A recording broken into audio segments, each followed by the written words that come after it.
Salve, il mio articolo si intitola Joint Declaration on Freedom, Expression, Fake News, Disinformation and Propaganda. On March 2017, a Joint Declaration on Freedom of Expression, Fake News, Disinformation and Propaganda was adopted by the four special mandates for protecting freedom of expression with the assistance of Article 19 and the Center for Law and Democracy. The declaration starts by taking note of and expressing concern at the increase of disinformation propaganda in legacy and social media around the world, fueled by both states and non-state actors.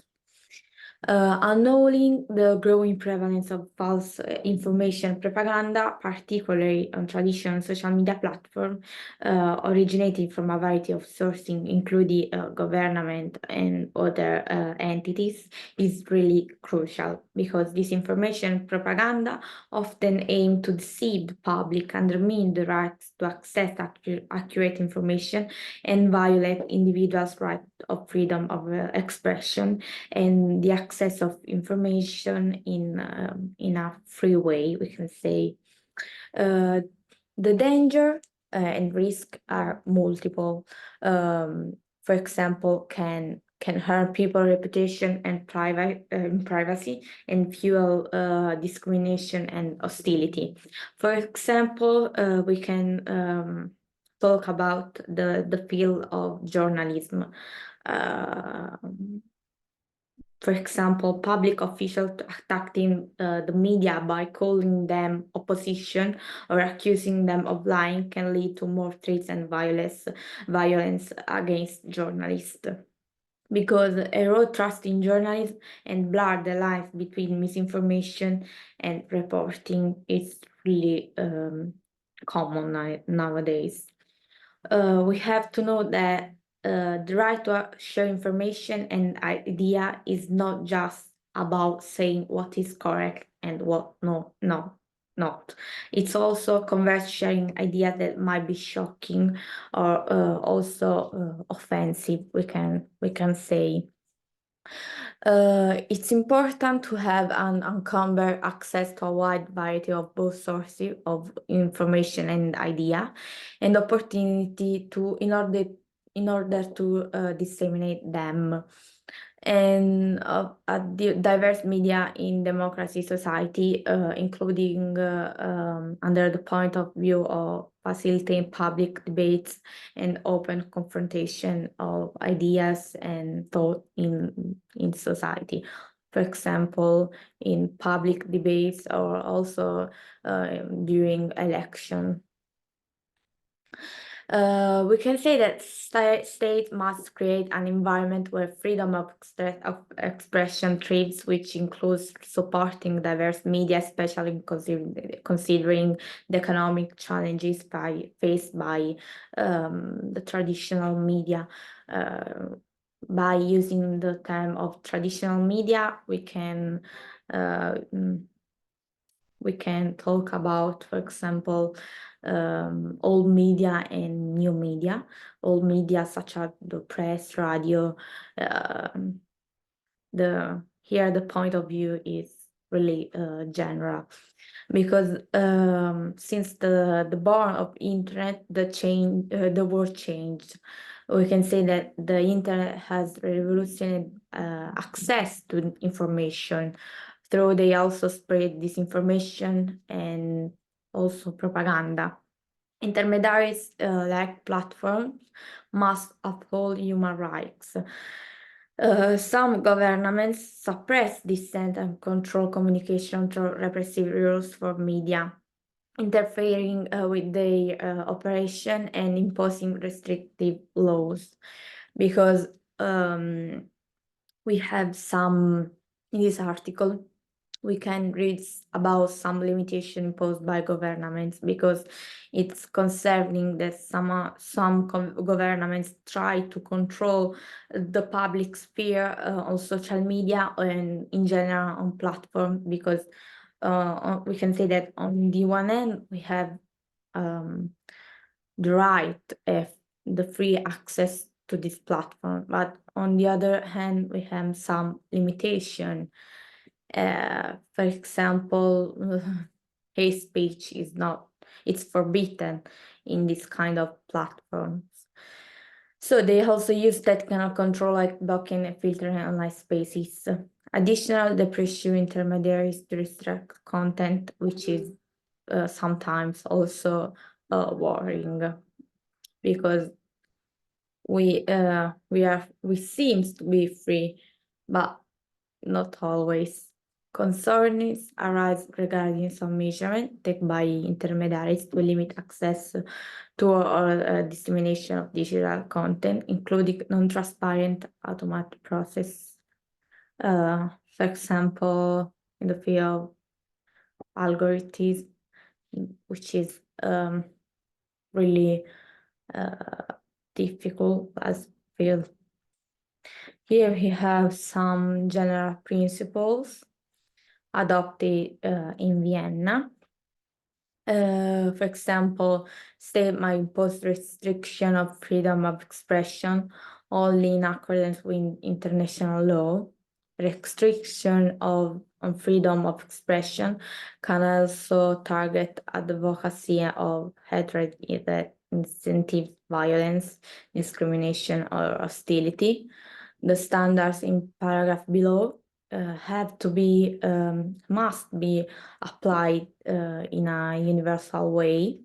Individuals should not be held liable for simply sharing content if they are not the original author and they have not altered them. Blocking entire website IP addresses by government mandates is sometimes an extreme measure. Government-imposed content filtering system that user cannot control are not justify restriction on freedom of expression. They cannot control it and filtering in this way and say that they are justified because the freedom of expression. Then we have the standards of disinformation propaganda. Even in this case, we have the principal point. We have the bullet point, such as bans on spreading vague or ambiguous concepts like false news or not objective information, violate international freedom of expression standards should not be removed.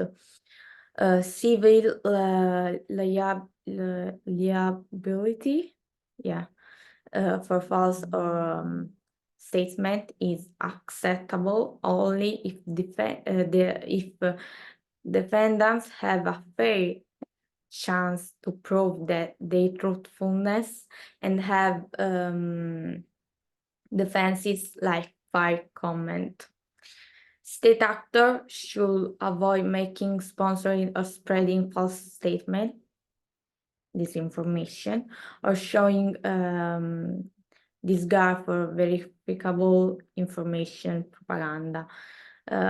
In general, we can say that information before their spreading also have to be, first of all, accurate, sorry, and then must be objective. They are not be the result of some personal thought or ideas or way of thinking. Then talking about state actors, we can say that they must ensure they disseminate reliable information, especially on public interest topics, because public topics which are public must be much more accurate and objective than other general topics. Then we have enabling environment for freedom of expression. Even in this case, I put some bullet point, such as something regarding state. Even in this case, state must promote a free media environment to combat disinformation, establish clear regulatory frameworks for broadcaster, overseen by independent bodies, ensure strong independent public service media, promote media diversity through sub-sites, rules against media ownership concentration, and ownership transparency, because transparency it's really relevant as element when we talk about information and spreading information and ideas. They have to be linked. No, they have to be transparent in order to be not misleading, we can say. Then we have promote media and digital literacy through education and engagement with civil society, and consider measures to promote equality, non-discrimination, and intercultural understanding to counter the negative effects of disinformation and propaganda.